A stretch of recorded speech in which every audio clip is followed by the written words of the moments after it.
सभी साथियों को मेरा नमस्कार। स्वागत है आप सभी का 14 मई के जनसत्ता विश्लेषण में। आइए शुरू करते हैं आज का जनसत्ता विश्लेषण। एक दुखद खबर जो हमारे सामने आई है, प्रथम पृष्ठ में जिक्र भी करा है इसका। सुशील मोदी वरिष्ठ नेता रहे हैं, उनका निधन हो गया और बिहार में उप मुख्यमंत्री भी रहे हैं। 72 साल की उम्र में निधन हुआ है सुशील मोदी जी का। दुखद खबर है। चाबहार पोर्ट को लेकर अंतर्राष्ट्रीय खबर है कि भारत और ईरान ने इसके पूरे कार्य प्रणाली के लिए जो परिचालन समझौता है उसको प्रगति में ले आए हैं, जिसको लेके यूएस चिंता भी हो रही है, अमेरिका को चिंता हो रही है, मगर डिप्लोमेसी या कूटनीति यही होती है। ये चाबहार पोर्ट बिल्कुल ऐसी लोकेशन पे है जिससे हम अपना कमर्शियल ट्रेड बढ़ा सकते हैं, गल्फ़ कंट्रीज़ पे एक्सेस बढ़ा सकते हैं और साथ ही साथ जो पाकिस्तान और अफ़गानिस्तान में समस्याएं रहती हैं उनसे बच के हम व्यापार को लंबे समय तक चला सकते हैं। तो चाबहार पोर्ट के बारे में देखने का प्रयास करिए कि कहाँ पड़ता है चाबहार पोर्ट और चाबहार पोर्ट से हमें क्या-क्या फ़ायदे हैं। हम बढ़ते हैं संपादकीय पे। संपादकीय में आज जिक्र करा गया है महिला उद्यमियों की बढ़ती जगह।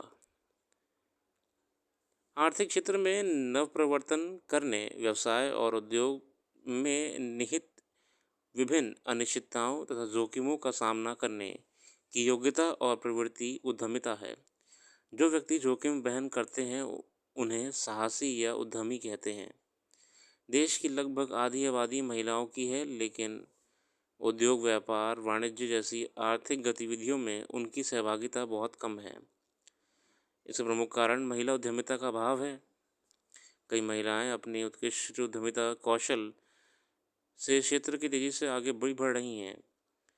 लंबे समय से ई-कॉमर्स, विज्ञान, मनोरंजन आदि क्षेत्रों में भारत की महिला उद्यमियों का नाम भी आगे आया है।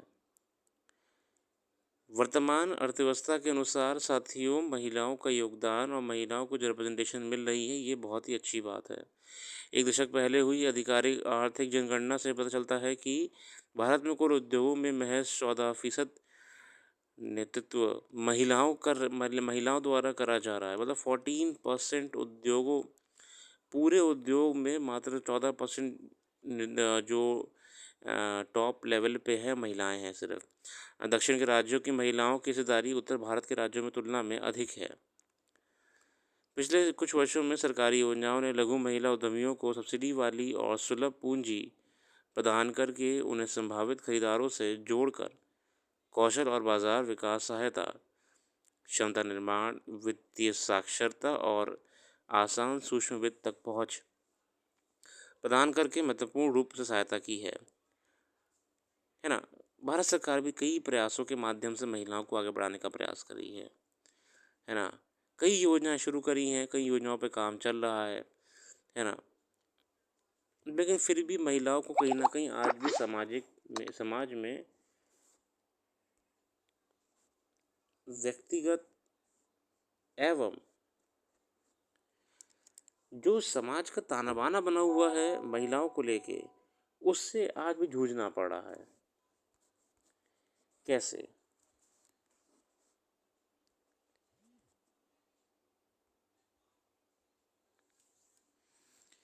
क्योंकि महिलाओं को सिर्फ व्यवसाय या उद्योग चलाने के लिए ही नहीं समझा जाता है। महिलाओं से आज भी की घर की जिम्मेदारियों की उम्मीद की जाती है। चाहे कितनी भी तरक्की कर लें, महिलाओं के ऊपर दबाव ये रहता है कि वो समाज में अपनी जिम्मेदारियां जैसे चली आ रही हैं वैसे ही भी निभाती रहें। ये भी एक कारण है कि महिला बहुत जल्दी करियर में आगे नहीं जा पाती हैं, क्योंकि जहाँ वो करियर को आगे लाने की कोशिश करती हैं, वहाँ पारिवारिक जिम्मेदारियां भी उनको पीछे खींच लेती हैं। महिला उद्यमियों के अवसर अपनी क्षमताओं को लेकर आत्मविश्वास कभी नजर आती है। इसलिए उनमें जो आत्मविश्वास की कमी है, क्योंकि वो चाह के भी उस खुले एहसास के साथ उद्योग या व्यवसाय नहीं कर पाती हैं।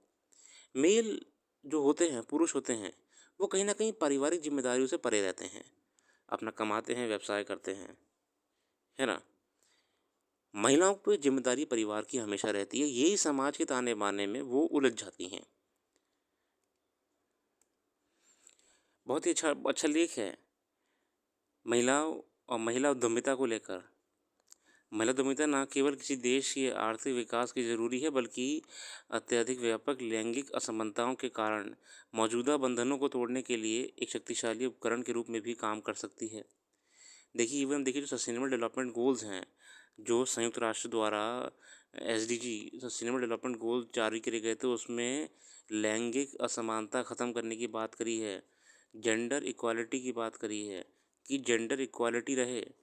अगर किसी भी क्षेत्र में पुरुष हैं तो उतनी महिलाएं भी हों, जेंडर इक्वालिटी। तो किसी भी देश के लिए अगर ऐसा हो सकता है कि बैलेंस ये अचीव कर लें, तो बात ही क्या है, मज़ा आ जाएगा।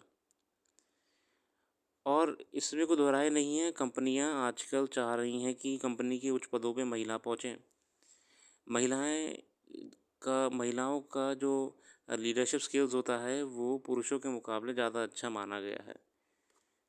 चलिए अगले लेख की तरफ बढ़ते हैं। अगले लेख में ऐसी कुछ विशेष बात नहीं करी गई है।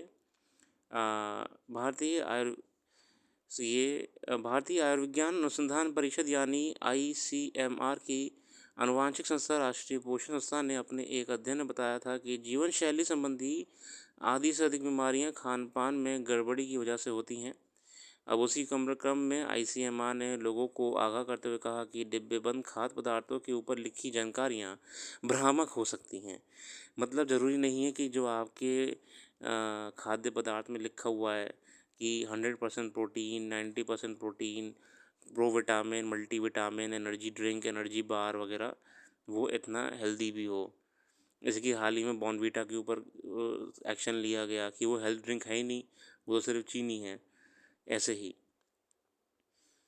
मगर सवाल ये है कि जब ये बात खुद ICMR जैसी स्वास्थ्य से जुड़ी शीर्ष संस्था को पता है कि भ्रामक जानकारियों के साथ डिब्बेबंद खाद्य पदार्थ बाजार में बेचे जा रहे हैं, तो इसके प्रति वह केवल उपभोक्ता को जागरूक बनाकर इससे क्या कर सकता है। अरे भैया, अगर ICMR को पता है कि ये चीज़ें गलत हो रही हैं, तो वो एक्शन क्यों नहीं लेता है? क्यों जनता के ऊपर डाल दिया है? लंबे समय से इस बात पर चिंता जताई जा रही है कि डिब्बेबंद और तुरंत आहार खासकर बच्चों को और किशोरों के स्वास्थ्य पर बुरा असर डाल रहे हैं। इनके चलते मोटापा, मधुमेह, हृदय रोग जैसी अन्य बीमारियां पैदा हो रही हैं। कुछ दशक पहले जब डिब्बेबंद खाद्य एवं पेय पदार्थों में हानिकारक तत्व मिले होने को लेकर सवाल उठने शुरू हुए थे, तब सरकार ने ऐसे उत्पाद की गुणवत्ता पर नज़र रखने और कंपनियों को जवाबदेह बनाने की गरज से भारत खाद्य सुरक्षा एवं मानक प्राधिकरण यानी FSSAI का गठन किया था। तो ये फूड सेफ्टी एंड जो संस्था है FSSAI जो है, ये इन सब का कार्य ही होता है कि जो लाइसेंस देते हैं तो पूरा चेक करें कि वो प्रोडक्ट हेल्दी है कि नहीं है, प्रोडक्ट में कोई ऐसी चीज़ तो नहीं है जो हमारी जनता को नुकसान पहुँचाए।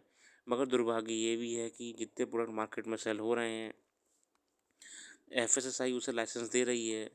नियम ही ऐसे बना दिए हैं कि FSSAI भी कुछ नहीं कर सकती उसमें, है ना। और वो प्रोडक्ट मार्केट में बिक रहा है।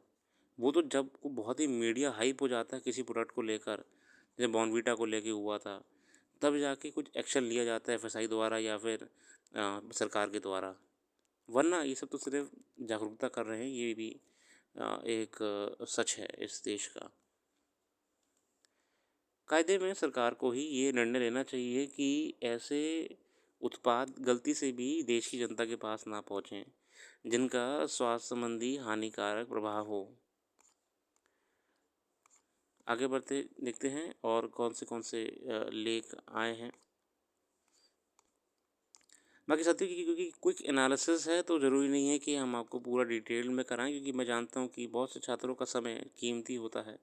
उनको नहीं पसंद होता कि घंटे 2 घंटे की वीडियो बने, तो मैंने बहुत शॉर्ट में सिर्फ एक आइडिया दे देता हूँ कि बाकी मैं हमेशा कहता हूँ कि अखबार का पूरा अध्ययन करिए, अपने आप से करिए। मेरा बस ये योगदान रहता है कि आपको एक कभी कभी क्या होता है कि अखबार हाथ में आ जाता है मगर उसे पढ़ने का मन ही नहीं करता है, क्योंकि हमें लगता है कुछ समझ में आएगा ही नहीं वो कहना क्या चाह रहा है अखबार।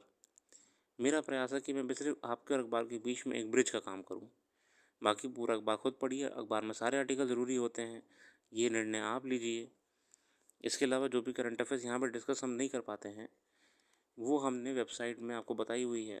आप विज़िट कर लीजिए, डिटेल में पूरी इन्फॉर्मेशन दे रखी है करंट अफ़ेयर्स के बारे में, ठीक है ना? तो क्विक एनालिसिस में इतना ही रखते हैं आज का। अपना कीमती समय देने के लिए बहुत-बहुत धन्यवाद। आपका दिन शुभ हो।